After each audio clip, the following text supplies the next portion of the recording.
Salmo de Davi 3, 4 e 5. Olha o que Davi diz lá nos Salmos, igreja. Depois eu quero narrar a história para vocês rapidinho. 20 minutos, vocês me dão 20 minutos aí, 20 minutos? Uma palavra 20 minutos. Não entrarei na minha tenda, na minha casa, nem me deitarei no meu leito, na minha cama.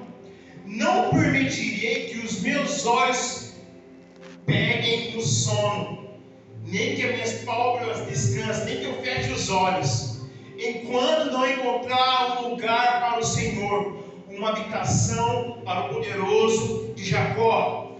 A minha versão diz: não voltarei para minha casa, não me deitarei na minha cama, eu não vou dormir, eu não vou fechar os olhos, nem vou cochilar, enquanto eu não encontrar um lugar para colocar a presença do Senhor na minha casa.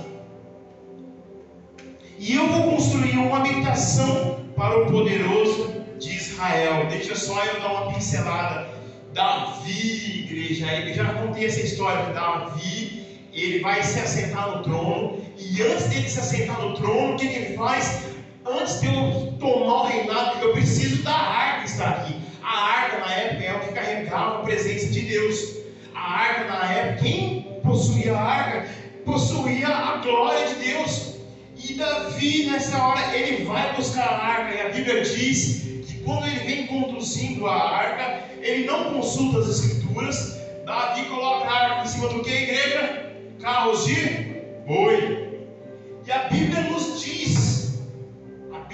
diz que nessa condução de Davi, carregando a arca em carro de boi, um boi tropeça, a arca vai cair, um homem chamado Uzá vai colocar a mão na arca e ele morre. Está pegando esses detalhes. A história aqui nos Salmos é linda, porque Davi está com boa intenção. Davi está no coração dele, Rodrigo: eu vou levar a arca de Deus para dentro da minha casa, eu vou levar a presença de Deus para dentro da minha casa. Só que quando ele vai fazer isso, ele pega um atalho, ele quer fazer diferente do que aquilo que as escrituras pedem. Ele acha conveniente, ao invés de preparar homens, sacerdotes, como a Bíblia dizia, ele coloca em cima de carros de boi e vai transportar. É mais fácil tocar o cavalo, o boi, vamos, do que carregar pessoas, carregar. Isso que é interessante para nós dessa história. E ali, a Bíblia diz que um homem toca na arca, morre. Por o fato desse homem morrer, Davi desiste de levar agora a arca para a cidade, a arca para a casa dele. Patrícia, tem gente lá, Patrícia. E aí, presta atenção comigo aqui agora, olha para mim. Quando o pessoal vê que morreu Uzá, Davi na hora fala assim: eu não vou levar mais a arca para minha casa, eu vou embora. E um homem chamado Abinadab, ele pega essa arca, presta atenção, igreja, aqui, vocês não perderem, igreja, rapidinho. Um homem chamado Abinadab, ele pega essa arca e traz para a casa dele. Tempos depois, Davi fica sabendo: na casa de Abinadab está prosperando, na casa de Abinadab está dando tudo certo. E o que Davi faz agora, igreja? Peraí, se está dando tudo certo na casa de Abinadab, eu vou buscar a arca de volta. A Bíblia diz que agora Davi consulta a escritura e ele sabe que agora não se deve carregar a arca mais em carros de boi, mas homens preparados, pastor, sacerdotes, homens consagrados. E isso é maravilhoso, porque o que antes carregava a arca, nessa hora agora, igreja, já não está mais carregando a arca, está sendo sacrificado para abrir o caminho para a arca. O atalho que Davi quis pegar para poder levar a presença de Deus para a casa dele, está sendo sacrificado para poder a presença de Deus chegar na casa dele. Como estou entendendo de novo, amém? Esse é o significado que eu quero trazer para vocês. Aquilo que era um atalho para Davi, agora está tornando-se um sacrifício para que a presença de Deus consiga caminhar. Aí eu vim dizer para você o seguinte: qual é o conselho que você tem para mim, então, Emerson, para o ano de 2023? E o primeiro conselho que eu quero trazer para você é que em 2023, Deus está nos convidando para que a gente pegue os atalhos que tem impedido da presença de Deus entrar dentro da nossa casa e nós sacrificarmos Ele.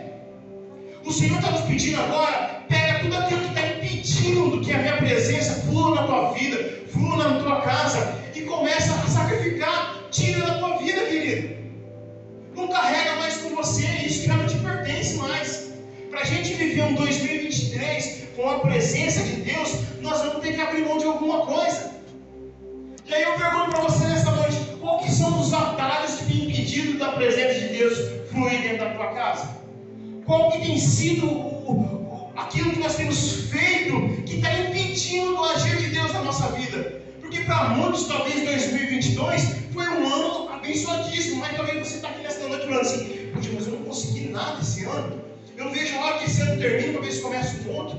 Por quê? Porque muitas vezes a gente pegou atalhos, muitas vezes na força do nosso braço, a gente tentando fazer do nosso jeito, e a gente não consegue realmente viver baseado naquilo que a Escritura tem nos pedido. E as Escrituras nos falam hoje, para a gente poder ter um ano de 2023 abençoado, abra mão dos atalhos.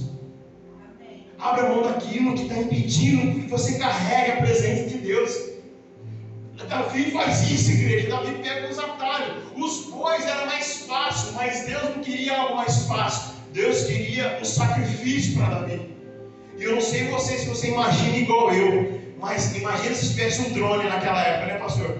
Porque a Bíblia diz que quando eles davam 6 passos, um boi era sacrificado. E você imagina que até chegar na casa de Davi, a distância era longa. E se tivesse um drone, o que seria? Um risco de sangue. Você está entendendo? Ainda não, né? O que estava acontecendo aqui nessa história, esse risco de sangue, essa marca de sangue, era o risco de sangue de Jesus carregando a minha cruz, a sua cruz. Esse risco de sangue, se a gente tivesse um drone vendo, seria os mesmos passos que Jesus estava carregando, os meus atalhos, as minhas manias, minhas forças, naquela cruz. Você está entendendo? Diga amém. Então diga assim comigo, que 2023 eu vou abrir mão daquilo que impede da presença de Deus fluir na minha casa. Amém? E interessante que algo mais natural naquela época, Rodrigo, era sacrificar boi, carneiro, novilho para agradar a Deus. E Davi faz o contrário. Ele não usa aquilo que é para sacrificar, mas ele usa aquilo para poder levar a presença de Deus. Se nós em 2023 não nos sacrificarmos os atalhos, será impossível da gente vivenciar as promessas de Deus na nossa vida, irmão. Amém? Está difícil? Está pesado? Não. Não, né? Tá não. Eu pergunto a você, quais são os atalhos que estão impedindo da presença de Deus fluir na tua casa? Eu pergunto para você, o que está tomando o lugar de Deus na sua vida? Que impede você de viver algo novo? Que impede talvez a gente viver um ano novo? Quais são os atalhos que precisamos abrir na mão, igreja? Aleluia. Que é o segundo conselho, ou você quer mais um conselho? Só mais um conselho. O primeiro é, sacrifique os seus atalhos. O segundo é, diga assim comigo, autorresponsabilidade. Quem sabe o que é autorresponsabilidade? Eu fui no Google. Eu não venho aqui com vazio, igreja. Interessante que falar de autorresponsabilidade, querido, autorresponsabilidade não é colocar eu e você para resolver os nossos problemas. Parece que a palavra autorresponsabilidade é assim, eu preciso resolver o meu problema. Mas a palavra autorresponsabilidade não coloca a gente no centro para resolver o problema da nossa casa. Não é autoajuda. Fala assim comigo, é ajuda do álcool. Entendeu o que é autorresponsabilidade? Autorresponsabilidade não é eu ser o centro, é Cristo ser o centro. Autorresponsabilidade é eu saber que eu preciso educar, dar o melhor para minha filha. Mas a autorresponsabilidade é eu saber que se Deus nunca entrar, não permanecer na minha casa, em vão vigia o sentinela. Autorresponsabilidade, o que é autorresponsabilidade? É eu dizer, Deus, eu não vou dar um passo se o Senhor não tiver na direção da minha vida. Autorresponsabilidade é eu falar assim, Deus, eu não vou entrar nessa porta se não foi o Senhor que abriu. Autorresponsabilidade é eu tirar a responsabilidade de mim e levar a responsabilidade para Ele. Não esquecendo que eu e você temos a nossa responsabilidade, amém? O que é autorresponsabilidade, Emerson? Autorresponsabilidade é eu saber que eu preciso manter o sustento da minha casa, trabalhar, fazer os meus afazeres mas que eu também preciso estar convicto que em Filipenses 4,16 diz que o Senhor vai suprir todas as minhas necessidades. É preciso saber que na autorresponsabilidade eu tenho a minha parte baseada naquilo que Cristo pode fazer por mim. Você está entendendo? Diga amém. Então eu vou falar assim, em 2023, eu vou ter autorresponsabilidade. Quero um conselho, mais um conselho para a tua vida, só mais um só para acabar. Pode ser só mais um só? Fique com a parte mais fácil da sua história. Fique com aquilo que é mais fácil para você fazer, querido. Fique mais fácil de fazer. O que é mais fácil? Você pegar um cajado, chegar na frente do mar, tocar na água, ou você fazer o mar abrir? O que é mais fácil? O que é mais fácil? A gente andar sobre as muralhas 7 vezes, parar, gritar, começar a cantar, ou derrubar as muralhas? O que é mais fácil? O que é mais fácil para mim e para você, querido? O que é mais fácil? Você dizer assim, eu reconheço Jesus como o único suficiente Salvador da minha vida, ou você ser pregado numa cruz? O que é mais fácil? Percebe que o mais fácil fica para nós decidirmos, e o mais difícil fica para Deus fazer. Só que no meio da nossa caminhada a gente inverte a situação. A gente quer fazer o mais difícil, e o mais fácil nós queremos deixar para Deus. O mais fácil a gente deixar para Deus é falar assim, ai Deus, o que é que eu faço? E no outro dia a gente ir fazer besteira.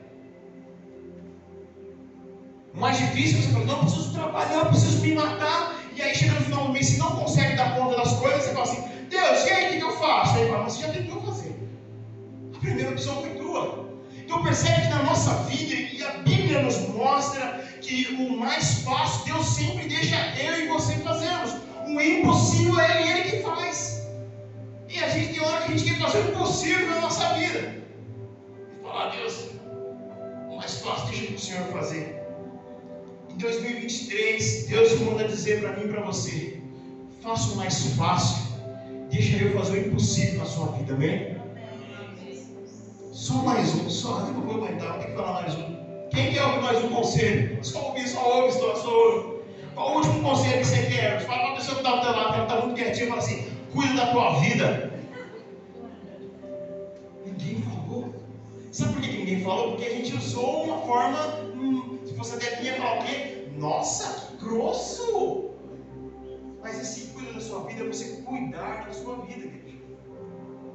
Cuida da sua vida, cuida do seu viver, cuida do teu coração, cuida do seu dia a dia, cuida daquilo que você tem para Deus, querido.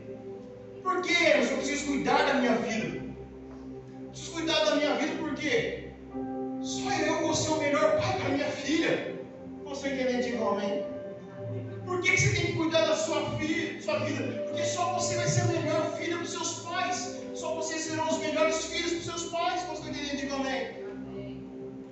Cuida do nosso coração, cuida do nosso viver. Só eu e você que vão dar conta dos nossos filhos, igreja. É só eu e você. Por que eu tenho que cuidar da minha vida, Emerson? Porque ninguém pode fazer por você o que só você pode fazer. Amém. E eu preciso falar mais um. Fica de pé só para me terminar. Aí eu vou passar para o pastor vai orar, depois vai chamar as meninas para louvar.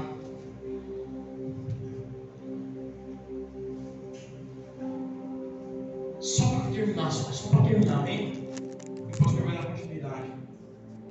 Você sabia que um dia, eu não sei vocês aí, pessoal lá de São Paulo, Rodrigo, interiorzão, eu não sei vocês, só para terminar. Vocês sabiam que um dia a gente brincou na rua com os nossos amigos pela última vez e a gente não sabia? Você sabia que teve um dia, eu mesmo lembro quando a gente morava na quadra, a gente jogou bola na rua, e eu não lembro qual foi o último dia que eu tive com eles. Eu sei que hoje eu estou casado, 38 anos, tenho minha família, não sei onde estão mais os meus amigos, mas um dia, meu amigo, teve o último dia que a gente brincou. E a gente não pode se despedir, né? E eu pergunto para você, o que você faria se você soubesse que hoje era o último dia que você estava com seus amigos brincando? O que você ia fazer? O que você ia falar para eles? Deixa eu te falar algo mais. Você sabia que teve um dia que você conversou pela última vez com o seu pai? Teve um dia que você conversou pela última vez com a sua mãe? Teve um dia que você talvez conversou pela última vez com um amigo?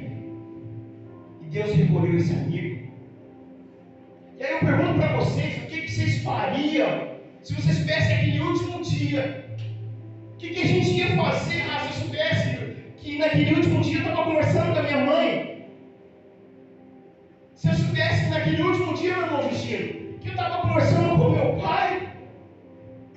Se eu soubesse que alguns amigos meus que morreram, teve também, meu irmão, familiares que morreram, o que a gente faria, igreja, se a gente soubesse que naquele último dia, aquele dia seria o último que você conversaria com a pessoa, e no outro dia ela iria morrer? O que você faria? O que você ia fazer? Eu ia abraçar, beijar, eu ia largar. E a gente está hoje, 31 de dezembro. E você sabe que hoje é o último dia de um ano de 2022. E aí eu pergunto para você, que tal a gente pedir perdão hoje? Esse é um conselho. Que tal a gente abençoar aquela pessoa que a gente te fez tanto mal? Que tal você abrir mão de algumas coisas aí que talvez vai ser difícil você caminhar com ela? Que tal a gente buscar a Deus hoje? Não deixar para amanhã? Que tal a gente dizer hoje sim para Jesus e não deixar para amanhã? Que tal a gente falar, Deus, toma conta da minha casa hoje e não deixar para amanhã? Porque talvez o amanhã é o único dia que a gente não tem ainda, querido. O ontem já foi. Amanhã nem sabe se vai ter. Você fala para a pessoa que está ao teu lado assim, fala assim, decida hoje na sua vida. Qual o conselho que você vai fazer para Deus? Amém? Deixe seus olhos aí no teu lugar. Pega aí, cara.